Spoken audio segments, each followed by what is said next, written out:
नमस्कार मित्रों, मैं हूं आलोक और आप देख रहे हैं भोला भाई लाइव। जी हाँ, भोला भाई चौक का नाम बदलकर आज हिंदू नववर्ष 2078 विक्रम संवत के हिसाब से इसका नाम भोला भाई लाइव रख दिया गया है। जी हाँ, अब भोला भाई चौक को आप भोला भाई लाइव के रूप में जानेंगे। मित्रों, आज 13 अप्रैल का दिन क्या महत्व रखता है हमारे जीवन के लिए, इसके बारे में मैं आपसे चर्चा करने जा रहा हूँ। 13 अप्रैल बैसाखी के रूप में भी आज का दिन जाना जाता है और हिंदू नववर्ष विक्रम संवत के हिसाब से आज से प्रारंभ होता है। हिंदू नववर्ष के बारे में हम जानते हैं कि शक संवत और विक्रम संवत दो तरह से हिंदू नववर्ष को जाना जाता है और शक संवत से भी पहले का विक्रम संवत है और इसलिए हिंदू नववर्ष विक्रम संवत के हिसाब से यानी ज़्यादा पुराना होने के हिसाब से आज 2078 जाना जाता है। लेकिन अगर हम शक संवत की बात करें तो इसके हिसाब से आज का जो दिन है वह 1943 के रूप में जाना जाएगा और जब हम अंग्रेजी नववर्ष की बात करते हैं तो यह 2021 का वर्ष है। 2021 चल रहा है और आज का दिन जो 13 अप्रैल है, जब बैसाखी मनाया जा रहा था 1919 में,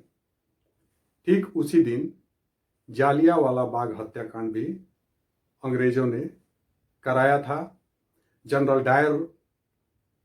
को भारतीय स्वतंत्रता संग्राम के बारे में जब जब चर्चा किया जाएगा, जब जब इसके इतिहास में जाया जाएगा, तो उसे एक जघन्य अपराधी के रूप में, जघन्य नरसंहारकर्ता के रूप में भी याद किया जाएगा। मित्रों, आज ही के दिन यानी बैसाखी को 13 अप्रैल के दिन, 13 अप्रैल की तारीख को जब जालियांवाला बाग हत्याकांड को अंग्रेजों ने अंजाम दिया, जहां 15,000 लोग देश की आज़ादी के लिए, देश आज़ाद होना चाहिए, इस बात की जागरूकता के लिए एकत्रित हुए थे। वे अपनी मांग, अपने आंदोलन को कैसे बढ़ाएं, इसके लिए चर्चा के लिए, बात करने के लिए एकत्रित हुए थे। ठीक उसी समय 1500 से ज़्यादा गोलियां चलवाई जनरल डायर ने, जिसमें 1000 से ज़्यादा लोगों के हताहत होने की बात है। 1000 से ज़्यादा लोग उस गोलीकांड का शिकार हुए, जिसे जालियांवाला बाग हत्याकांड के नाम से हम जानते हैं। मित्रों, आज के दिन अगर हम हिंदू नववर्ष विक्रम संवत के हिसाब से, जिसे हम 2078 के रूप में इस वर्ष शुरू कर रहे हैं, इसके आरंभ के साथ साथ मैं आप सबसे एक आग्रह भी करना चाहूँगा कि जो हमारा हिंदू नववर्ष है, यह खास करके हम सब के जीवन में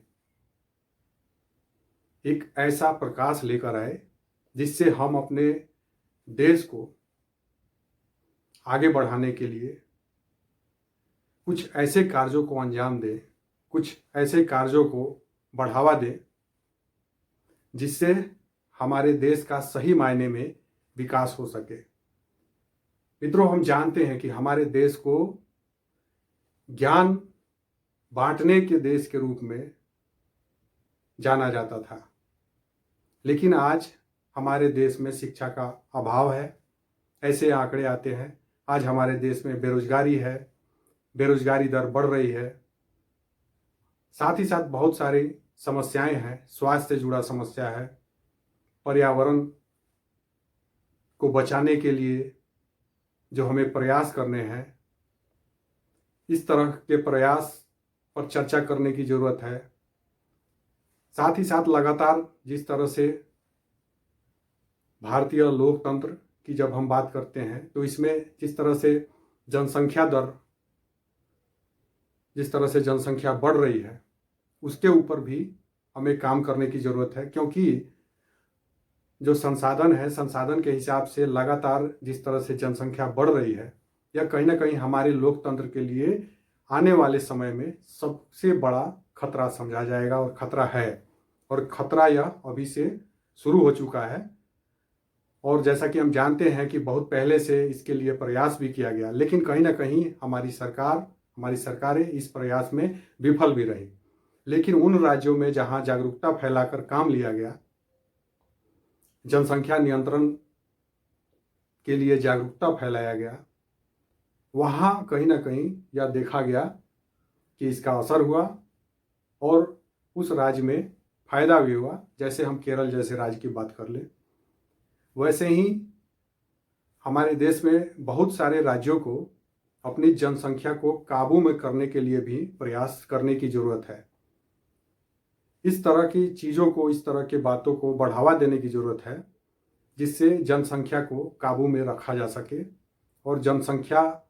वृद्धि को रोका जा सके। मित्रों, हम जानते हैं कि हमारा देश जिस तरह से जनसंख्या वृद्धि का शिकार हो रहा है, अगर हम अपने पड़ोसी देशों की बात करें, खास करके चीन की बात करें, तो चीन में भी विकास तभी संभव हो पाया जब वहाँ की सरकार ने जनसंख्या को नियंत्रित करने के लिए काम किए और जनसंख्या नियंत्रण के उपाय किए, जिसके कारण चीन तेजी से आगे बढ़ा। लेकिन इन्हीं दशकों में अगर हम भारत की बात करें तो भारत इस सबसे बड़े समस्या से, जिससे वह अभी जूझ रहा है, जिसका वह अभी शिकार धीरे धीरे और बड़ी भारी मात्रा में होते जा रहा है, उसके ऊपर वह विफल रहा। जनसंख्या नियंत्रण का उपाय भारत में कारगर साबित नहीं हुआ और कहीं ना कहीं यह देश के विकास में बहुत बड़ा रोड़ा है। और इस नए वर्ष से, जब हम नए वर्ष की अपनी बात करते हैं, तो हमें यह प्रण भी लेना होगा कि हम अपने देश के विकास के लिए जो कुछ भी हमें अपने स्तर से करना चाहिए, उसके लिए हम जागरूक हों और हमारे समाज को, हमारे लोगों को हम सब मिलकर जागरूक करने का प्रयास भी करें। मित्रों, आज साथ ही साथ यह भी देखा जा रहा है कि हमारे देश की जब हम बात करते हैं तो खास करके पंचायत स्तर पर जागरूकता का अभाव है और यहाँ इन पैसों का बंदरबाट भी हो रहा है।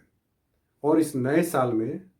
हमें इस बात के लिए भी प्रण लेने की ज़रूरत है कि कम से कम हम अपने पंचायत स्तर पर इस बात के विरुद्ध एक हों और सब मिलकर प्रयास करें कि कोई भी भ्रष्ट नेता है, भ्रष्ट जनप्रतिनिधि है, उसका हम सब मिलकर विरोध करें, क्योंकि यह विरोध हमारे देश के विकास में सहायक होगा। इसलिए यहाँ विरोध करना जरूरी है, जायज़ है, क्योंकि यह देश जिस तरह से विकास की अपेक्षा रखता है, जिस तरह से हमारी सरकारें विकास की अपेक्षा रखती हैं, उसमें कहीं ना कहीं इस तरह के जो जनप्रतिनिधि हैं, जो आज भी लूट खसोट को अंजाम दे रहे हैं, वे एक रोड़े का काम कर रहे हैं और ऐसे लोगों को हमें हटाने के लिए प्रयास करना होगा। मित्रों, आज इस नए साल की शुरुआत में, हिंदी नववर्ष की शुरुआत में, आज का जो पहला दिन है, नवरात्रि का जो पहला दिन है, यह दिन हमारे लिए एक नई ऊर्जा का, एक नई शक्ति का प्रतीक के रूप में जाना जाता है, जो लगातार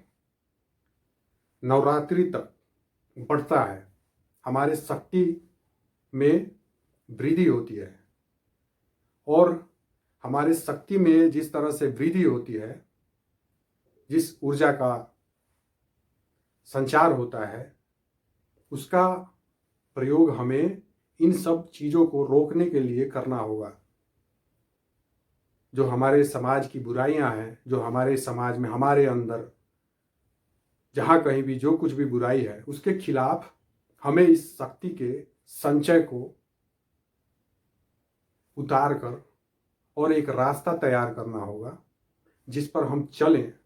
हमारा विकास हो, हमारे समाज का उन्नति हो, हमारे देश का विकास हो और जिसका फायदा दुनिया के जन जन तक पहुंचे। मित्रों, वासुदैव कुटुंबकम, जैसा कि हम भारतीय सभ्यता संस्कृति के लोगों का यह मानना है कि पूरा विश्व ही हमारा एक कुटुंब है, हमारा संबंध है पूरे दुनिया के साथ। यह बात बिल्कुल जायज़ है और इस बात को ध्यान में रखते हुए हमें अपने स्तर से इस तरह के प्रयास करने होंगे कि हमारा जीवन ऐसा हो जिसका फायदा दुनिया के हर एक लोगों तक पहुंचे। और यही हमारे सभ्यता संस्कृति की पहचान है।